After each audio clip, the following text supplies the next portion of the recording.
Good morning, everybody. Welcome to Second Cup of Coffee. Pastor Tom with you. We are on week 2 of our series, Identity. Last week, we looked at how your enemy will overstate their identity and understate yours to get you into a place of being more easily defeated. The enemy does that by selling you a piece of the truth and then twisting it so that you're less than. We saw that with Goliath saying, you are the servants of Saul. Well, now that is technically true, he's understating who they are as a whole, and that's part of the armies of the living God. So this week, we're going to look at how David responds to that, how his perspective is the proper perspective because he's putting the enemy in proper perspective, and it doesn't look as daunting as it does to everybody else because he's walking in his right identity. You see that in 1 Samuel 17, verse 26. David is speaking, and he says, For who is this uncircumcised Philistine, that he should defy the armies of the living God?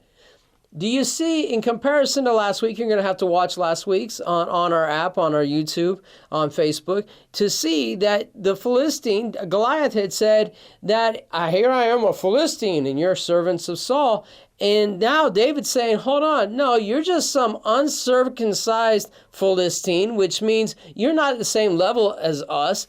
And I'm part of not just being a servant to Saul, but I am part of the armies of the living God. When you have that perspective, your enemy is going to become a lot smaller than maybe he currently is in your life. So get the right perspective. Grab onto the right identity. Your identity is part of a larger group, which is the armies of the living God, and we've been designed to defeat the enemy as long as we're willing to walk in that identity and not something else.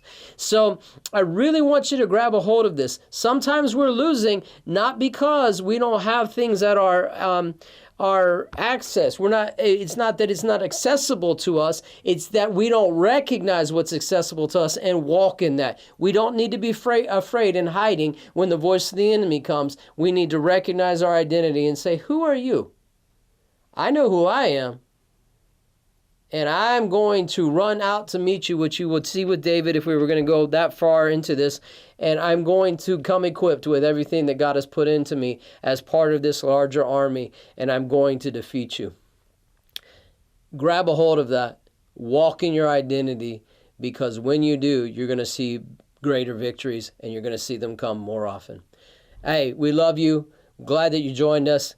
If this meant something to you, please share it. It might mean something to somebody else. God bless you.